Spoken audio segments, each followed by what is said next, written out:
та бас одоо танаас сургуулийн хувьд бол хичнээн чиглэлээр юу нь бол одоо инженерүүдийг бэлтгэж байгаа вэ? Бас өөр одоо мэрэгчлэнүүдийг юу нь бол бэлтгэж байгаа вэ?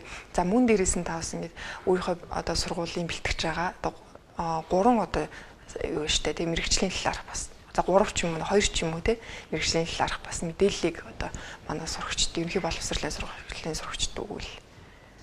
За тэгэхээр манай мэдээлэл холбоо технологийн сургууль бол нэгдүгээрт бол электроникийн чиглэлээр мэрэгчлэн бэлддэг. За хоёрдугаарт цахилгаан холбооны чиглэлээр холбооны инженерийн чиглэлээр мэрэгчлэнүүд бэлдэж байна. За гуравдугаарт нь болохоор мэдээллийн аюулгүй байдлын хамгаалтын талаар мэрэгчлэнүүд бэлдэж байгаа. За дөрөвдүгээрт нь компьютер ухааны програм хангамжийн одоо компьютер системийн инженерүүдийг бэлдэж байна. За тавдугаарт нь мэдээллийн технологийн чиглэлээр мэрэгчлэнүүдийг бэлдэж байна. Тэгэхээр энэ таван чиглэл маань бүгдээрээ дотроо 2 мэрэгчлэр ерөнхийдөө задраа явж байгаа.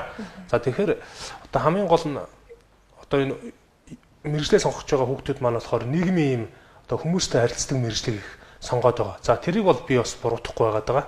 Гэхдээ бид нар одоо энэ мэдээллийн технологи одоо энэ ирээдүйд хиймэл оюун ухааны асар хурцтай хөгжиж байгаа үед зөв мэрэгчлээ сонгохгүй бол одоо жишээлбэл одоо нийгмийн зарим мэрэгчлийг сонгочиход одоо хиймэл оюуны тусламжтайгаар орлоод ажиллах боломжтой болчиход байна.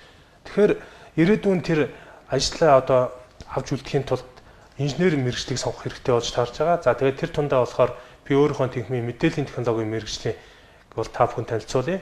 За мэдээллийн технологийн инженер мэрэгжил маань болохоор гол давуу тал нь юу вэ гэхээр энэ ерөнхийдөө мэдээллийн технологийн инженерээр төгссөн суралцагч бакалаврын мэрэгчлээ оюутнууд маань бүгдээрээ төгсөж гараад бүх байгууллагад компьютер мэдээллийн технологийн ямар нэгэн хэрэгсэл байгаа бол тэнд ажиллана.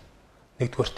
Хоёрдугаар давуу тал нь мэдээллийн технологи сурч байгаа сурагчид маань болохоор компьютерийн програмчлах бүрэн чадвартай төгсөж байгаа. За төрөл бүрийн B программистийн гар усны програм бичин за тэгээд одоо төрөл бүрийн програм хангамжийг хөгжүүлэх чадвартай.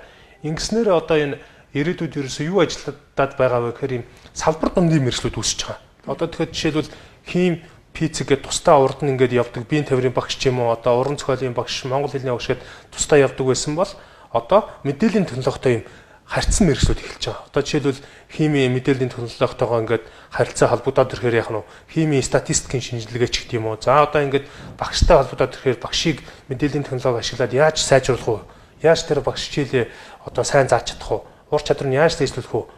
Тэгэхээр мэдээллийн технологийн мэргэжлээ сонгох юм бол бүх салбар дээр давхар ажиллах боломжтой. Тэгээд байнга нөгөө технологи маань улирал болгон шинжилгэдэг учраас төгсөөд гарсан хүмүүс маань өөрийгөө ингээ хөгжүүлээ явах боломжтой. Одоо байнгын ийм өсөлт хөгжил донд явах учраас ерөнхийдөө бол одоо баг тэтгэвтэй гарталтай бол сайхан ажиллаад дараач дахиад ажиллаж явах боломжтой. Тэгээд хамгийн гол товчоор нь програм бичээ сурчих юм бол нөгөө суралцагч оюутнууд маань төгсөж гарсны дараагаар нэг гайгүй өндөр үзүүлэлттэй ноутбуктэй болоод зөөврийн компьютертэй болоод за тэгээ интернет байхад хөвсгөл нуур эерэг байна уу, ус нуур эерэг байна уу, за тэр байгаль нуур байна уу, гадаад байна хамаагүй. Аялангаа ерөөсөө дэлхийн ханаас ч ажиллаж явах боломжтой болж байгаа. Ингэхээр маш их давуу талыг олгож байгаа гэсэн үг.